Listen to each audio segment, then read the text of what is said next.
Hello et bienvenue sur Guéris ton appétit, le podcast qui vous aide à faire la paix avec la nourriture et votre corps. Je m'appelle Maïka, je suis coach en relation à la nourriture et mon rôle est de vous accompagner pour que manger soit à nouveau facile et que votre corps puisse retrouver un poids sain naturellement sans plus jamais avoir à suivre de régime.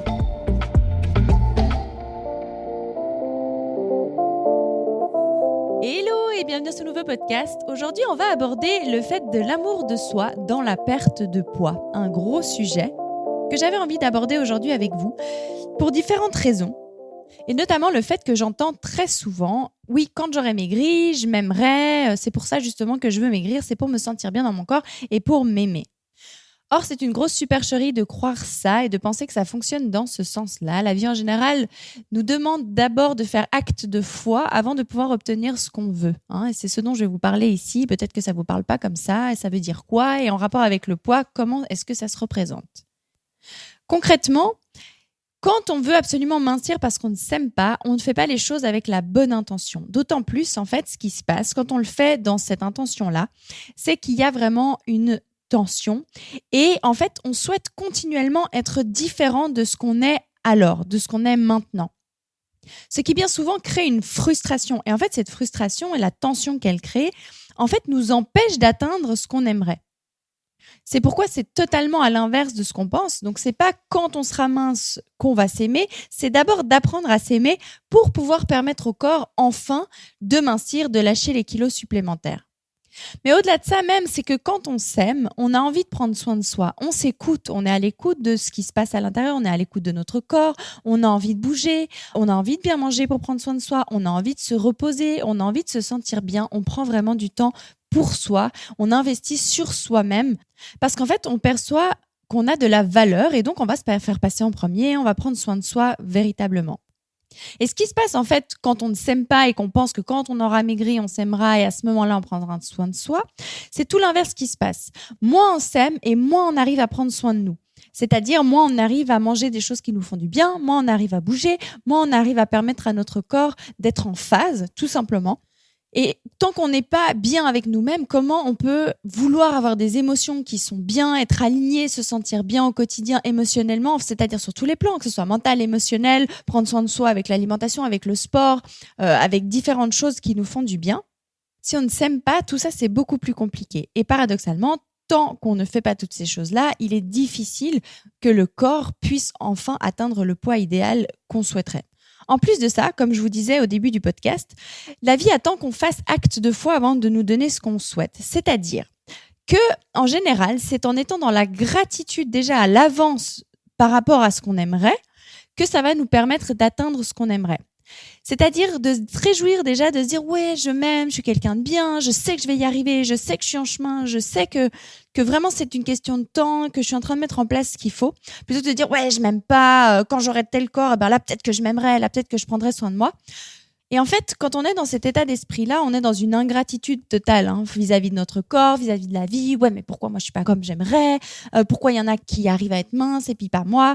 Bref, et toute cette énergie-là, c'est pas une énergie qui va nous attirer ce qu'on aimerait. Si vous avez déjà entendu parler de la loi d'attraction, typiquement, on nous demande pour la loi d'attraction, c'est pas juste de penser à ce qu'on aimerait, c'est de se mettre profondément en vibration avec ce qu'on aimerait pour que cette chose-là puisse être attirée par nous et vienne à nous. Mais la vibration en question, elle est joyeuse, c'est une vibration qui est haute. Nous, quand on se blâme, quand on n'est pas contente, quand on se plaint de ce qu'on a, on vibre dans une vibration très basse et on n'attire pas ce qu'on aimerait finalement. D'autant plus, il y a vraiment une chose très importante à prendre en compte. Quand on est mal dans notre corps, on est toujours en train de projeter à plus tard. Moi, c'était vraiment, je passais mon temps à rêver du jour où je serais mince, où j'aurais le corps que je voulais. J'étais tout le temps en train de projeter ça dans le futur, sans même me rendre compte que finalement, la vie que je vis, elle est actuelle, elle est dans le présent. C'est-à-dire que si je ne fais rien actuellement dans le présent pour mettre en place des choses, dans le futur, il ne se passera rien. Donc, je répète ce que j'étais en train de dire. Souvent, quand on a envie de mincir, on projette toujours comment on sera quand on aura minci, qu'est-ce qu'on veut atteindre, comment ce sera notre vie quand on aura maigri. Alors en soi, c'est pas mauvais de projeter de manière saine et positive dans de belles vibrations ce qu'on aimerait. C'est un but qu'on projette dans le futur. Génial. Maintenant, ce qu'il faut comprendre, c'est que ce but se construit à partir d'aujourd'hui. Et nous, quand on a justement ce rapport avec la nourriture et notre corps qui est compliqué, qu'est-ce qu'on fait? Très souvent, on se dit, allez, je commence demain. Je profite encore aujourd'hui. J'irai courir dès lundi. Je ferai du sport au printemps. Dès le 1er janvier. Là, il y a les fêtes qui arrivent. Je ferai après les fêtes. Bref, on est toujours en train de projeter à plus tard sans réaliser en fait que la mise en place, elle doit se faire aujourd'hui. Là où c'est difficile, c'est que c'est aussi des tours de passe-passe un peu de notre mental qui souhaite éviter le plus possible qu'on vive de la souffrance, entre guillemets, ou de la difficulté. Du coup, il est toujours en train de repousser à plus tard et de nous faire croire qu'on va le faire. T'inquiète, je vais le faire, mais à telle date. Ou t'inquiète. Et vraiment, on le sent. On a une bonne volonté, on est motivé. On se dit, ouais, telle date, c'est sûr, là, je m'y mets. Ouais, là, je le sens bien, je me sens motivé. Et une fois arrivé à cette date, très souvent, qu'est-ce qui se passe? Il se passe rien du tout. On n'est toujours pas prête à le mettre en place et on ne le met pas en place. Et en fait, c'est quelque chose que j'ai remarqué beaucoup quand je vivais avec les compulsions alimentaires. C'était vraiment de me dire, non, si tu le fais pas tout de suite, tu le feras pas. En fait, à partir du moment où j'ai réalisé ça, où je me suis dit, arrête de projeter à plus tard, arrête de fantasmer sur quelque chose plus tard, parce que j'avais remarqué qu'en fait, c'était vraiment, comme je vous disais, un tour de passe-passe de mon mental. C'était vraiment une forme d'entourloupe que je me mettais à moi-même pour moins culpabiliser sur le moment, pour me permettre de manger ce que je voulais, mais en même temps en me faisant croire que plus tard je ferais. Ce qui me soulageait entre guillemets sur le moment, mais finalement au fond de moi, je savais que c'était pas vrai. Et j'avais remarqué surtout qu'à chaque fois arrivé au délai que je m'étais fixé, je mettais jamais rien en place concrètement. Et ce qui faisait que finalement, sur le long terme, j'atteignais jamais le poids que je voulais, j'arrivais jamais à me sortir de mes obsessions alimentaires, de penser tout le temps à la nourriture, et je restais dans ce schéma compliqué, à toujours projeter à plus tard, à toujours espérer à plus tard, sans rien mettre en place quoi que ce soit aujourd'hui.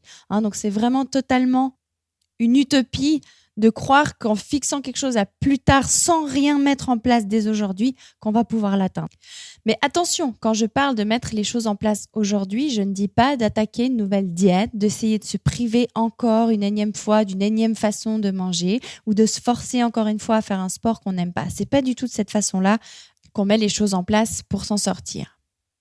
Donc, comment c'est, vous allez me dire, comment est-ce qu'on fait? Finalement, par rapport au sujet de ce podcast, qui est l'amour de soi et le poids, ça va être vraiment de commencer à apprécier la personne que vous êtes, à vous valoriser, à prendre soin de vous et à vous aimer, à apprendre à vous aimer dès maintenant.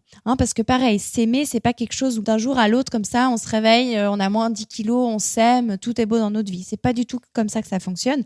L'amour de soi, c'est quelque chose qui se construit par nos actions, qui se construit par le soin qu'on prend nous-mêmes, qui se construit par l'observation de nous, par l'observation des pensées qu'on a envers nous-mêmes au fur et à mesure de nos journées.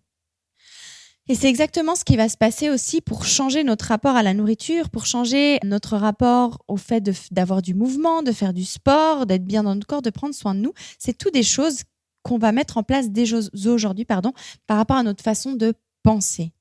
Donc la mise en place de cet amour de soi et de cette direction vers votre nouvelle vie, comme je vous disais, c'est pas de prendre une décision de faire un nouveau régime, mais c'est juste d'être en observation de soi, de commencer à s'apprécier pour les choses bien qu'on fait, de remarquer les bonnes choses plutôt que de se critiquer, de commencer à prendre soin de soi d'une manière ou d'une autre. Ce serait même en prenant un petit bain aujourd'hui avec des huiles essentielles qui sentent bon, avec une bougie.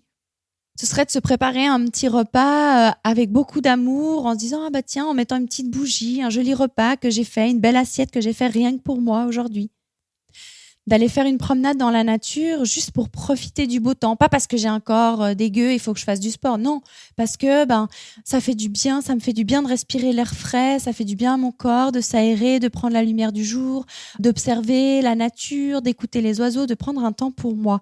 Voilà ce que c'est de l'amour pour soi, d'être dans la gratitude et finalement de mettre les choses en place dès aujourd'hui pour atteindre un but final dans quelques temps. Mais tant qu'on ne met pas en place aujourd'hui les choses, il va rien se passer dans le futur, en fait, tout simplement. Et justement, d'être dans cette satisfaction de se dire « Waouh, j'ai déjà un corps, j'ai de la chance, je suis en vie. Mon corps, il permet de faire des câlins à ceux que j'aime. Mon corps, il me permet de danser. Mon corps, il me permet de me déplacer, de vivre ce que j'ai à vivre aujourd'hui. » Et d'être plus dans cette gratitude vis-à-vis de notre corps et de remplacer en fait cette haute vibration de gratitude, de joie, de contentement de ce qu'on est, de la vie qu'on a, pour vibrer justement de manière haute, plutôt que d'être dans cette frustration et de remarquer toujours ce fossé entre ce qu'on est et ce qu'on aimerait être. Tant qu'on reste focalisé là-dessus, comme je vous disais, c'est vraiment juste un amas de tension qui se passe à l'intérieur et ça nous bloque totalement en fait. Le fait d'être dans cette frustration, ça inhibe totalement notre capacité à mettre en action ce qu'on aurait besoin de mettre pour réussir ce qu'on veut. Donc, contrairement à ce que vous croyez, c'est pas, ou à ce que j'ai pu voir très souvent, ou à ce que je faisais moi aussi avant, c'est pas en vous blâmant ou en vous critiquant ou en essayant d'être dur avec vous, en pensant qu'en étant comme ça, vous allez vous bouger les fesses, que ça y est, vous allez vous bouger parce que voilà, vous vous détestez ou vous pensez en ayant des paroles méchantes ou en faisant des choses pas sympas, ça va vous réveiller. C'est pas du tout comme ça que ça fonctionne. Bien au contraire, si vous avez déjà remarqué, plus vous vous blâmez, plus vous êtes dur avec vous-même, plus vous essayez de vous empêcher de faire des choses, plus vous vous critiquez, plus vous vous culpabilisez d'avoir mangé telle ou telle chose ou de ne pas faire telle ou telle chose, et plus vous êtes figé et plus il est difficile de bouger. Je ne sais pas si vous avez déjà remarqué ça. Ce serait un plaisir si vous me partagez en commentaire ou même en privé, si vous n'avez pas envie d'exposer aux yeux des autres, si vous me partagez combien de fois vous avez remarqué qu'en vous blâmant, qu'en étant dur avec vous finalement, vous arrivez encore moins à atteindre ce que vous souhaitez. Et c'est totalement normal. Et c'est pourquoi, dans ce podcast, je vous parle vraiment de faire passer d'abord l'amour de vous-même avant d'avoir maigri. N'attendez pas d'avoir maigri ou ne croyez pas que c'est en perdant du poids que vous allez vous aimer ou que ce sera plus facile de vous aimer. Ça marche pas du tout comme ça. Et comme je vous disais, la vie attend toujours de nous qu'on fasse acte de foi, c'est-à-dire qu'on soit prêt à accueillir, à dire merci à ce qu'on a déjà maintenant, à être content de ce qu'on a déjà maintenant, à voir le beau dans ce qui existe déjà aujourd'hui pour pouvoir s'améliorer encore plus. C'est pas en se plaignant, c'est pas en critiquant qu'on y arrive et qu'on atteint ce qu'on veut. Vous verrez qu'il est bien plus facile de se dire « Ah, tu sais quoi, j'ai pas trop envie de manger telle chose aujourd'hui parce que je sais que ça me fait mal à l'estomac et vu que je prends soin de moi, j'ai pas envie d'avoir mal à l'estomac. J'ai pas envie de faire du mal à mon corps, j'ai pas envie de me faire du mal. Donc en fait, je vais faire mon choix en fonction de l'amour que j'ai pour moi. » Ce qui change totalement par rapport au fait de dire « Ouais, mais regarde, de toute façon, t'es déjà grosse, alors qu'est-ce que ça peut faire? De toute façon, foutu pour foutu. » Je sais pas si vous voyez vraiment la différence d'énergie, la différence de fréquence, la différence d'intention là-dedans, elle est totalement différente. Et sur le long terme, c'est hyper constructif justement d'être dans cet amour de soi. Et cet amour de soi, c'est la façon dont vous allez vous exprimer vis-à-vis de vous, la façon dont vous allez vous permettre de vivre votre vie, vous permettre de manger, être bienveillante avec vous-même, faire les choses avec amour pour vous-même. Et plus vous vous donnerez de la place, plus vous vous donnerez de l'importance, et ça n'a rien d'égoïste de faire ça. Et plus vous allez pouvoir atteindre le but que vous voulez. Bien au contraire, plus vous êtes bien dans vos baskets, plus vous êtes bien avec vous, plus vous êtes OK avec vos émotions, avec votre corps, et plus vous êtes un cadeau pour les gens qui vous entourent. Et quand vous apprenez à vous aimer, à vous respecter, vous montrez aux autres autour de vous comment faire pareil. En fait, c'est tout bêtement, souvent on va croire qu'on est égoïste quand on fait ça, qu'on s'aime, qu'on se fait passer en premier. Mais ce qu'il faut comprendre, c'est qu'imaginez, par exemple, vous dites toujours oui parce que vous n'osez pas dire non. Vous dites toujours oui, mais vous avez dit oui à contre-cœur et du coup, après, vous êtes là, vous critiquez l'autre, vous êtes un peu énervé ou vous y allez pas avec du plaisir, vous vous forcez à faire les choses, c'est pas avec le cœur que vous le faites, c'est pas un cadeau pour l'autre non plus, sachez-le. Alors que quand vous dites oui vraiment de tout cœur, que vous êtes d'accord, que vous êtes bien avec vous, quand vous êtes là pour l'autre, vous êtes un vrai cadeau. Parce que quand vous êtes là, vous l'êtes pour de vrai. Et c'est ce qui va vous permettre de vibrer vraiment dans la joie, dans une fréquence qui est beaucoup plus haute. Donc en plus, comme je vous disais, ce qu'il faut vraiment que vous compreniez, c'est que si vous voulez avoir un poids qui vous correspond, n'attendez pas d'avoir ce poids pour vous aimer. En plus de ça, de vouloir atteindre un poids avant de s'aimer, ça veut dire qu'on fixe des conditions à cet amour. C'est pas un amour inconditionnel, c'est pas un amour sincère, c'est seulement « je t'aime si ». Je t'aime si tu m'incies, je t'aime si tu corresponds aux critères que j'aimerais que tu aies et non pas qui tu es profondément. Donc c'est pour ça que cet amour de soi est vraiment à cultiver avant tout, parce que c'est ce qui va vous permettre d'atteindre ce que vous voulez. Et bien sûr que c'est difficile quand on se regarde devant le miroir et qu'on n'a pas le poids qu'on veut et que c'est difficile, qu'on est complexé par notre corps. Bien sûr que c'est difficile. Et c'est pour ça que c'est aussi difficile d'atteindre le poids qu'on veut, entre guillemets.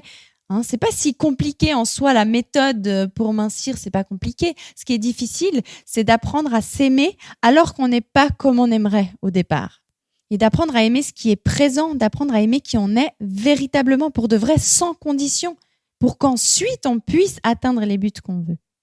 Voilà, donc ce que j'aimerais vraiment que vous reteniez de ce podcast, c'est que si vous voulez réussir à atteindre le poids que vous voulez et que ça dure dans le temps et que ce ne soit pas une torture et que ce soit atteignable, on va dire facilement, dans un premier temps, apprenez à vous aimer tel que vous êtes, à vous aimer sincèrement. Comme je vous ai dit, si vous attendez d'être mince, ça veut dire que vous avez mis une condition et donc que votre amour n'est pas sincère. Donc apprenez à vous aimer sincèrement pour qui vous êtes et mettez-le en place dès aujourd'hui, parce que si vous ne faites pas les choses dès aujourd'hui, n'espérez pas que quelque chose soit différent dans le futur.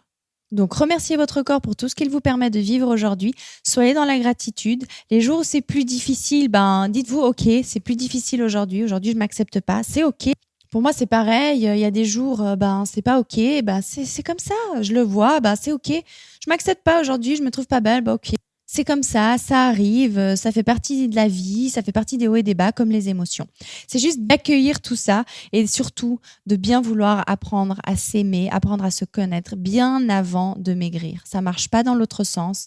La vie nous demande de faire acte de foi avant de nous donner les cadeaux. Rappelez-vous de ça et surtout soyez bienveillante envers vous-même.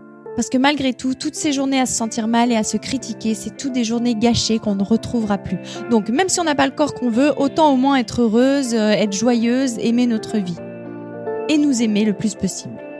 Voilà, j'espère du fond du cœur que ce podcast vous aidera. Je suis ravie de vous informer que dès janvier, j'ouvrirai un nouveau groupe pour le programme d'accompagnement Libération pour justement guérir sa relation à la nourriture, mais guérir profondément les blessures qui ont provoqué à la base ses comportements alimentaires et guérir sa relation au corps pour enfin pouvoir aller vers un poids qui vous correspond. Pour plus d'infos, je vous mets en lien sous ce podcast et si vous avez des questions, je reste bien entendu disponible. Vous pouvez me rejoindre sur mes réseaux sociaux ou sur le groupe privé de Facebook sur lequel je vais faire plusieurs lives d'ici la fin de l'année. Donc je vous embrasse très fort et je vous dis à très vite pour le prochain podcast. Ciao, ciao!